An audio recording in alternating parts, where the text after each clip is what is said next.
बिस्मिल्लाहिर्रहमानिर्रहीम, अस्सलाम वालेकुम। वेलकम टू मम कुक्स डेली। आज जो हम रेसिपी बना रहे हैं वो बहुत ही आसान होने वाली है। उस रेसिपी में हम आपको वन बाय वन बताएंगे कि हम कौन सी चीज़ें शामिल करने वाले हैं और उसके साथ ही हम आपको बताएंगे कि हम किस तरह से अपना जो वाइट सॉस पास्ता है वो रेडी करेंगे। तो सबसे पहले कुकिंग ऑयल ले लिया। कुकिंग ऑयल के अंदर कुकिंग ऑयल की जगह अगर आप बटर भी शामिल करना चाहें तो कर सकते हैं। 2 टेबल स्पून के बराबर बटर ले लें और 1 to 2 मीडियम प्याज ले लें और उनको अच्छी तरह से जो है इसके अंदर फ्राई कर लें। ये बनने वाली है हमारी white sauce. So white sauce pasta हम बना रहे हैं। वाइट सॉस पास्ता में हम चिकन भी शामिल करेंगे, मशरूम्स भी शामिल करेंगे और चीज़ भी शामिल करेंगे। सो वाइट सॉस पास्ता बनाने के लिए सबसे पहले हम रेडी करें वाइट सॉस। उसके लिए हमने प्याज ले लिया है। प्याज को बटर के अंदर अच्छी तरह से फ्राई कर लिया। जब इसका कलर चेंज हो जाएगा, प्याज जो है वो ट्रांसलूसेंट हो जाएंगे, फिर इसके अंदर हम शामिल करेंगे मैदा, जो फ्लोर होता है।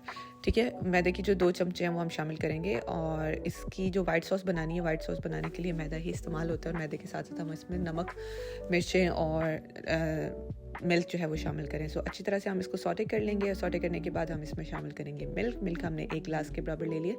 मिल्क डाल के हम इसको थिकन करेंगे। सॉस का थिक होना ज़रूरी होता है जिसकी वजह से हम यूज़ करते हैं मैदे को पहले ब्राउन करेंगे अच्छी तरह से प्याज के साथ और फिर आप जो है वो इसमें मिल्क को शामिल करेंगे। कच्चे मैदे के अंदर हम मिल्क को शामिल नहीं करेंगे।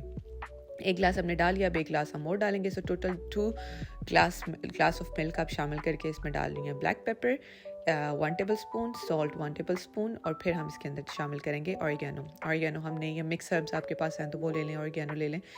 ये 3 चीज़ें हम डाल के अच्छी तरह से इसको मिक्स करेंगे। इसका टेस्ट स्पाइसी नहीं होता, लेकिन मैदे का जो टेस्ट होता है वो पकने के बाद बहुत ही मज़ेदार सा हो जाता है, जो कि हमारी वाइट सॉस के अंदर अपना रोल प्ले करता है। दूसरी साइड में हमने चिकन को लिया था। चिकन की मैरिनेशन मैं आपको नहीं दिखा सकती, शायद उसकी वीडियो जो है वो स्किप हो गई थी, लेकिन ब्लैक पेपर, पेपरिका और सॉल्ट के साथ और सोया सॉस के साथ ये 4 चीज़ें शामिल करके हमने चिकन क्यूब्स को कर लिया था मैरिनेट और अब हम इसको कर रहे हैं ग्रिल।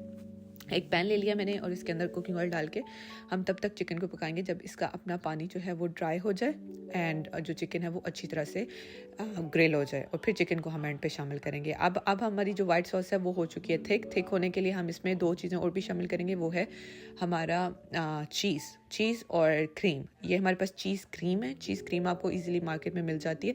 वो हमने 3 टेबल स्पून डाल लिया और यहाँ पे तकरीबन 1 कप जो है हमने मशरूम्स लिए हैं। मशरूम्स बड़े वाले ले लें, उनको चॉप कर लें और साथ में हमने 1 कप जो है वो चीज़ ले लिए। अब आप इसका फाइनल रिजल्ट देखेंगे कि ये किस तरह से पकेगी और थिक हो जाएगी। हमने इस सॉस को तब तक पकाना है जब तक हमारे जो मशरूम्स हैं वो अच्छी तरह से गल जाएं और तकरीबन 15 मिनट के लिए आप इसको कुक करेंगे तो ये चीज़ें हमारी रेडी हो जाएंगी। और अब जो हमारा चिकन हमने रेडी किया था, चिकन को डाल रहे हैं बहुत आसान तरीके से। जो आपके पास रेगुलर घर पर चीज़ें रखी हुई आप उनसे इसको रेडी कर सकते हो और मेरा मकसद ये होता है कि हम आपको वो चीज़ें दिखाएँ जो कि बिल्कुल प्लेन रेसिपीज़ होती हैं। अब यहाँ पे हमको वाटर ले लें और वाटर के अंदर हम अपने स्पैगेटी शामिल करेंगे और उसके अंदर ब्लैक पेपर और सॉल्ट डाल के इसको पकने के लिए रख देंगे। अब हम इसको तब तक पकाएंगे जब तक हमारी स्पैगेटीज जो हैं वो पूरी तरह से बॉयल हो जाएंगी और बॉयल होंगी तो फिर हम इस पूरे मिक्सचर को रेडी करेंगे। अब देखिए यहाँ पे हमारी सॉस भी रेडी है और हमारे स्पैगेटीज भी रेडी हैं। सो स्पैगेटीज के अंदर हम डालेंगे इसको, सॉस के अंदर स्पैगेटीज को शामिल करेंगे और फिर हम अच्छा सा इसमें शामिल करके आप इसको अच्छी तरह से मिक्स कर लें। और स्पैगेटी और वाइट सॉस इनका मिक्स होना बहुत ज़्यादा ज़रूरी है क्योंकि जो लास्ट पे आप इसमें वेजिटेबल्स शामिल करेंगे तो फिर आपको जो फाइनल मिक्सचर है वो उसमें रेडी मिलेगा। आप देखें कि अब आपने इसमें स्पैगेटी शामिल कर ली हैं वाइट सॉस में और अच्छी तरह से इसको करेंगे मिक्स। और इसमें 2 चीज़ें ऑप्शनल हैं। एक तो आप अगर बेल पेपर शामिल करना चाहें वो भी आप कर सकती हैं और दूसरा अगर आप कोई और वेजिटेबल शामिल करना चाहें जैसे कैबेज है या कुछ भी है, लेकिन जो ऑथेंटिक रेसिपी है वो यही है। अगर आप सिर्फ मशरूम्स के साथ इसको रेडी करते हैं तो ये वाइट मशरूम पास्ता है जो हमारा रेडी हुआ है। और इसके अलावा 2 ऑप्शंस और भी हैं कि आप पेनी पास्ता यूज़ करें, स्क्विरल यूज़ करें, लेकिन हमने यहाँ पे स्पैगेटी जो लॉन्ग नूडल्स वाली स्पैगेटीज होती हैं वो शामिल की और अब आप देखेंगे हमारी रेसिपी यहाँ पे रेडी है। मुझे कमेंट्स में ज़रूर बताएगा कि आपको ये रेसिपी कैसी लगी। अगर आपने ट्राई किया है तो आपको ये इसका टेस्ट कैसा लगा। अगर आप इस पर कोई अपनी ट्वीक्स कर रहे हैं, कुछ चेंजेस कर रहे हैं, कोई और सजेशंस आपके पास हैं रेसिपीज़ के लिए तो वो भी मुझे कमेंट्स में ज़रूर बताइएगा। हमारी रेसिपीज़ को ट्राई करते रहेगा। अपना बहुत सारा ख्याल रखिए। चैनल को सब्सक्राइब करना ना भूलें। अल्लाह हाफ़िज़। मिलते हैं नेक्स्ट रेसिपी के साथ।